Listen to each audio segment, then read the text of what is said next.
Good morning. I'm Carol. I'm a ministry assistant here at the church. And I'm hoping that if I just say out loud right off the bat that I'm aware my voice is wonky and rough this morning, that will minimize the distraction as we go. We'll see how it goes. But let's do it. Hear, O Israel, the Lord is our God. The Lord is one. Love the Lord your God with all your heart, with all your soul, and with all your strength.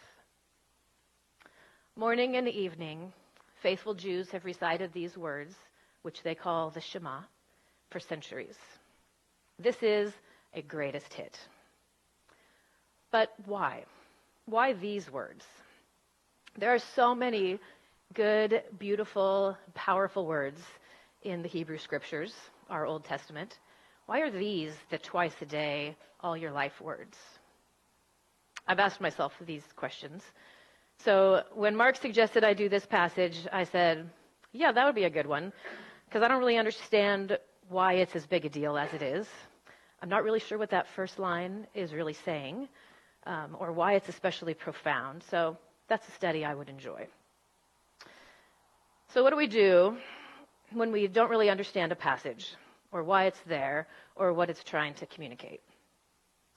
And since part of Mark's vision for this summer series was for us also to focus on some principles of biblical interpretation, we'll use this as a test case, or a case study. The first thing we do is we place ourselves in the biblical context. Where are we in the story? What's going on here? What are the concerns of the author? What's the message of the author? Well, we're in the book of Deuteronomy, and so we're talking about Israel. This is way before the time of Jesus. We're still near the beginning of Israel as a people. We're at the end of the Torah, which told the story of the miraculous creation of this people group from the offspring of an infertile couple.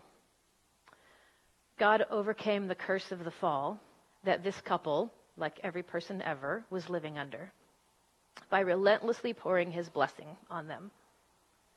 The blessing turned this childless couple's family into a vast and rapidly growing people.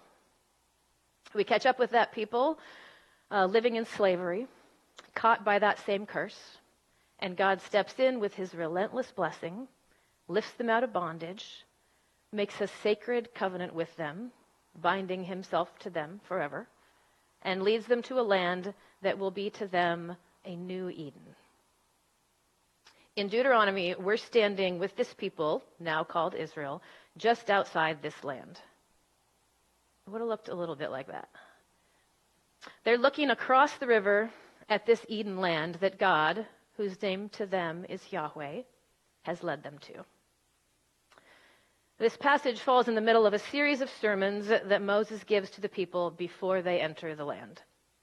Moses wants to make sure that these individuals standing before him know that even though it was their parents' generation that originally made the covenant with Yahweh, this covenant is for them. And so they renew the covenant here. Moses has been told that he will not be entering the land. He's going to die on this side of the river. And so these words of Deuteronomy are Moses' last words to the people. His last chance to instruct and encourage them, to be a father to them before they start their new lives in the land.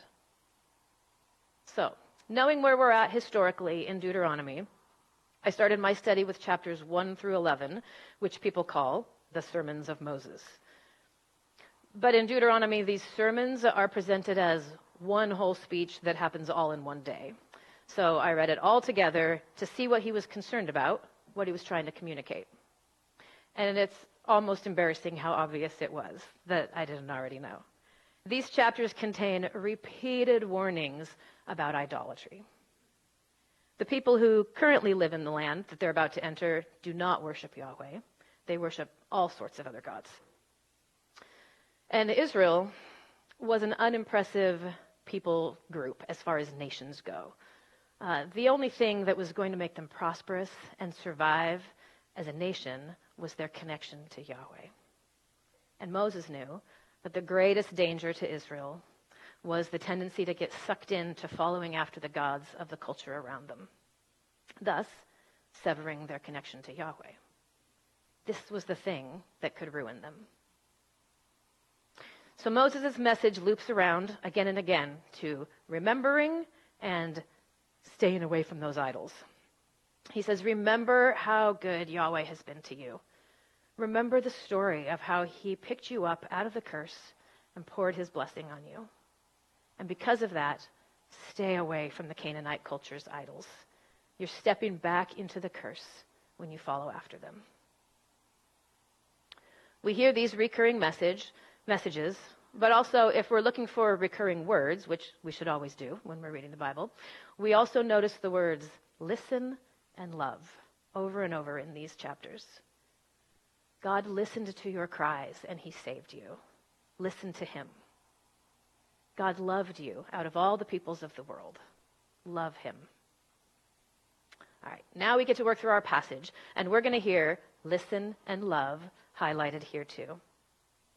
We start with verse 4 of Deuteronomy 6. Hear, O Israel, the Lord is our God, the Lord is one. We're going to get one word into it before we stop for a while. Hear is the word Shema. This Hebrew word has a spectrum of meaning, and I think our best translation is probably listen, because we do use the word listen also across this spectrum. We have the words hear, pay attention, focus, and respond, and for all of these we can use the word listen. Hebrew uses Shema for all of these meanings. Now, we probably use listen most often to mean pay attention, like don't just hear, but really listen. Hebrew most often uses the word to mean respond, that there's action involved. And then there's a specific kind of responding, of shema'ing, in the Old Testament that is significant to note. Whenever you read the word obey in the Old Testament, you're reading the word Shema. It is the Hebrew word for obey. So back to Deuteronomy. Shema Israel. What is it they're to listen and respond in obedience to? Shema Israel. The Lord is our God. The Lord is one. Or maybe the Lord alone. Here's the next word we need to pause for. One. There are a couple of ways this could be translated. This line in Hebrew is 4 words. Yahweh, our God. Yahweh, one. Remembering that when we see the word Lord in all caps in our English translations, the word that's standing in for is Yahweh's personal name, God's personal name, Yahweh. And then the way Hebrew works, there may or may not be an is implied here, or maybe 2. It's a pithy statement, just the 4 words, because if you want something to be heard and remembered, you use fewer words. And Moses wants this remembered and repeated. So it's easy to remember, but we're going to have to work our brains a little to figure out, to understand what it means. So these first 2 words could mean Yahweh is our God, or simply Yahweh, our God. Whichever it is, though, doesn't wildly change the meaning of it. The part we most need to focus on, let me give you those. The part we most need to focus on is this word one. The number 1 is a super common word, so the vast majority of the times it's used, it means just that, 1, the number 1. But then there are some times in the Old Testament, the word is clearly used to mean unique, only, alone, singularly. So, Yahweh is one, or Yahweh alone. And here's where we get to apply some hermeneutical or interpretational principles. It's not enough to say that it must mean the number 1 simply because that's what the word means the vast majority of the times it's used. That's a factor to consider if everything else is equal or we have no other clues. But we must always first consider context. My professors used to say, context determines meaning. And this is a very good example of what they were talking about. This statement is spoken in the midst of these chapters of persistent, repetitive, relentless talk about Israel's fidelity to Yahweh when they enter the land of idolatry, where the people worship many gods. The context is all about worshiping God alone. That even when they enter the land of many gods, Yahweh is their one God. The context makes clear the purpose of this statement is not to answer the question, how many is Yahweh? That wouldn't fit with anything else Moses is talking about here. It's answering the question, who is the God of Israel? And the answer for Israel is to be, Yahweh is our God. Yahweh alone. This is a statement of allegiance, a declaration of devotion, a badge of identity. Their exclusive covenant relationship with God is what makes Israel who they are. Understood in this way as a statement of devotion to Yahweh alone, it makes sense in the broader context, and then verse 5 also fits right in. Listen, O Israel, Yahweh is our God, Yahweh alone. Love Yahweh your God with all your heart and with all your soul and with all your strength. Having given this easy-to-remember, pithy statement of allegiance and identity, Moses now expounds on it. He's preaching it. Here's what it means. It means to love him wholly. Love Yahweh with all your heart, soul, and strength, or sometimes might, you see. This is the traditional rendering. But we, by default, tend to interpret it through our cultural lens, which sees the human as broken down into separate bits. We feel like we have a heart and a soul and a mind and a spirit and a body, and they're all separate things, even if we're not really sure how to define them or where the boundary lines are drawn between them. So we read it and we think this is referring to three parts of a person. But we need to interpret words that were written by ancient Hebrews through an ancient Hebrew lens. So we need to do some work to see what they were thinking with these words and not assume they were thinking the way we think. Ready? Heart. Like us, they knew the heart was an organ in the chest that sustains life. But like us, they used heart in what I suppose you'd call metaphorical ways. They didn't have any concept of the brain or any word for it, so their view of the heart encompasses all we would generally apply to our heart and mind. For them, the heart was the place where all intellectual activity took place, the place where you know, understand, make connections. It's also where you feel all the emotions and the source of your affections and desires. The heart sustains your physical life, but also it's the source of your intellectual life, your emotions, and your desires. It's the center of all the parts of you. That's why the author of this proverb says, guard your heart, because from it flows your whole life. Heart is a good translation for the Hebrew word used here. The definition just needed some expanding. But we're going to do away with our English words altogether for the next two words, because our ingrained ideas of what soul and strength mean lead us away from what the author is actually trying to say. The second word, instead of soul, is nephesh. Our understanding of soul comes from Greek philosophy, and we think of it as the non-physical, immortal essence of a person that is housed in the body for now and then is released after we die. But that is not at all what nephesh means in the Old Testament. In the same way, the basic meaning of heart is this organ in your chest. The basic meaning of nephesh is throat. But metaphorically, it refers to the whole person, because what keeps you alive and what proves you are alive comes in and out of your throat, right? Air and breath. It seems person or being is probably a better translation for helping us understand. Listen to some of the other ways it's used in the Old Testament. See if you agree. There were 33 nephesh in Jacob's family. That's 33 people, right? A murderer is called a nephesh slayer, and a kidnapper is a nephesh thief. But they don't steal or kill a person's immaterial essence, right? They're stealing or killing the person's body, their whole person. When someone dies and their life breath leaves their body, the nephesh remains. The Bible calls it a dead nephesh.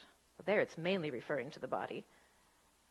Both people and animals are living nephesh. And here we usually translate it living beings. So you don't have a nephesh. You don't have a soul. You are a nephesh. This is not an immaterial part of you that lives in your body. It is your whole self, and it includes your body. Love God with your whole life, your whole being, including your physical body. I'm being called to devote my whole physical existence to my Creator. The third word is me'od. This is a really interesting one. It's a very common word. It occurs 300 times in the Old Testament, and it does not mean strength. There is a perfectly good word for strength in Hebrew, and me'od is not it. The Shema is the only place it's ever translated strength. Me'od is actually an adverb. It's an intensifying word. We would use the words very or much. At creation, God calls it good. And then at the end, he calls it me'od good, very good. The flood waters become me'od powerful.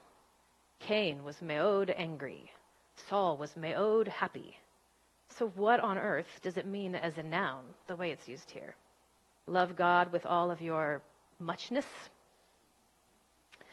The Greek translators are the ones that used dunamis, which means power or strength. And that's the tradition English translators have followed.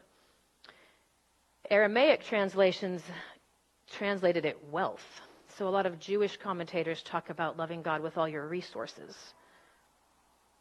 Jesus used two different words to replace me'od when he quoted this. One time he used power. One time he said mind. So, which word does it mean? Power, strength, mind, wealth, resources? Well, I think the whole point of using me'od is that it doesn't mean any one of these, but it means all of them and more. Love him with everything. Point to every possibility, every opportunity, every capacity you have toward loving God. Love him wholly. Love him only. These are the two parts of the statement. But they're not two separate things. They're two sides of the same coin. You can't love him wholly if you're also loving other gods. Jews through the ages have written these words on their houses and their bodies and spoken them every morning and evening. They know the trouble that idolatry got their ancestors into. They know the subtlety of the temptation. So they know the mind needs constant reminding, constant meditation that Yahweh is our one God. That's what makes us who we are. And so the subtlety is where I want to go for the end of this talk, because we hear about idolatry, and we don't feel like that's a thing for us anymore in our world. I see this statue of Baal, who was such a temptation for Israel, and I think, wow, what a cool artifact. But I have no desire to bow down and worship it. And it seems like it just isn't a thing in our culture. But the danger of idolatry today is that it's disguised so that we don't recognize it as idolatry. So we just follow after them without even realizing we are. We get focused on the statue and think, that doesn't apply to me. But idol worship in the ancient world was not foundationally about the statue. It's about what people were after when they worshipped the gods that the statue represented. The promise of idols was that they would meet your needs, They would satisfy your desires, and they would take care of you. With Baal, it's the promise of rain, fertility, prosperity. But there were hundreds of gods in the ancient Near East, making all sorts of promises. There's a deity for healing and medicine, a deity for rain, which for them equaled crops, which equaled wealth and prosperity, a deity for success in warfare, a goddess of beauty, a god of order and destiny, of recreation and play, a goddess of love and sex, even a goddess of beer and a god of wine. They'd worship several or many of these gods, but usually your city or family or you as an individual would have a chief god. And worship of this god and the pursuit of what it promised was a big part of your identity. Now, many of the things the gods promised to provide are things that we need to some extent. Health, enough money to live on, some protection and security in the land where we live, love and sex and food. They're all natural desires of the human heart and body. In the culture where Israel lived, all the surrounding nations, tending to these gods was the way to secure these things for yourself. They believed it and lived it so broadly across cultures and at such a deep level, it seemed like the natural order to them. There was no other way to live. It's just the way it's done. But God was warning Israel before they entered the land that this is not the way for them. That the greatest threat to life and blessing for them would be dividing their allegiance among many gods in order to obtain all these things. But that the way to life for God's people is to live only unto Him, to look only to Him to provide for your needs, and to find your identity only in Him. And that is the message for us as God's people today. So this is a good time to ask ourselves what might be the idols in our lives that He is calling us to abandon, to love Him exclusively. Now, looking at this ancient gods slide that I'm quite pleased with, if you take away the names and the statues, which are specific to their culture, and look only at what the people were seeking in their worship of these gods, it's easier to see the parallels, that our culture cares about and loves the same things. And as we think about it, we'll see that our culture, too, overcommits itself to the acquisition of these things and looks to the wrong places to get them, other sources than our Creator. But it's believed and lived so broadly across our culture, and at such a deep level, it seems like the natural order, like that's just the way it's done. But as with Israel, God says to us that the way to life is to not follow the culture's obsession with these things, to not seek their gods, but to look only to Him to provide for our needs. Grasping for all these things in the many ways our culture tells us is the way to live is going to steal life from us. The great threat to life and blessing for us also is dividing our allegiance amongst all these things, so that instead of loving God with all of our hearts and beings and everything, we're loving Him with what little bit is left over. We're going to start adding things back to the slide, our culture's idols. Are you ready for this comparison? It's a little painful, at least it was for me. And some of you will surely feel upset with me at some point. But I'm just going to suggest, and it's not going to be enough to make any difference unless you take some time to sit with these things later, prayerfully with God, and ask Him to show you if there's anything here for you. Because I don't know. That's only you and He can work that out.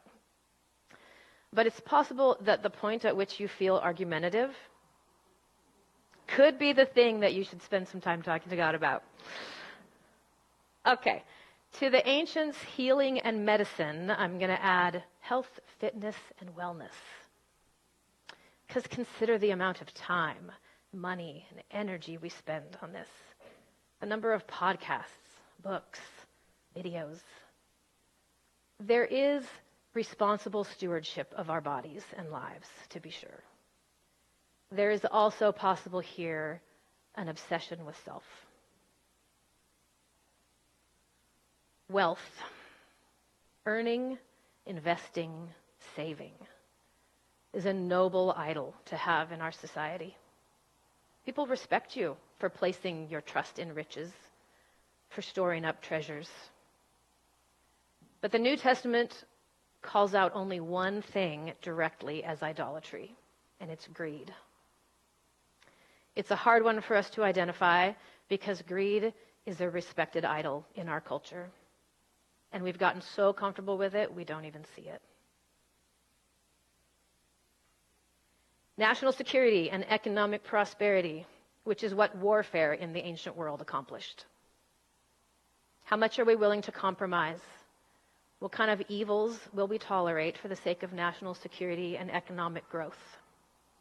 Boy, God is so serious about this in the Old Testament. You don't read about it as much in the New Testament because those people of God in the Roman Empire had zero say in government matters. But the Old Testament people of God did. And in that way, we're more like Old Testament Israel than New Testament Christians. According to the Bible, how much is it okay to compromise for the sake of national security and economic growth? If you're a follower of Yahweh, none. I'm no prophet, but fire from heaven or Babylonian army, watch for it. Vanity. The size of the beauty industry in this country, and especially the East Side, unbelievable. Hair, nails, skin, weight, surgeries, injectables, makeup, clothes and style. We're obsessed with how we look and our image. We're not worshiping the image of some ancient goddess. We're worshiping our own image. I've added attention here because I think it's the same category. We've given young people a culture that has taught them to desire fame, attention, and notoriety for any reason above just about anything. And I'm going to say our parallel to a God of order and destiny is achievement and success. We are an achievement-first people here on the East Side. And we're passing that value on to our kids, pressing it hard into their souls. The pressure is great. And the message is school is the most important thing because that is the path to success. Recreation, play, leisure.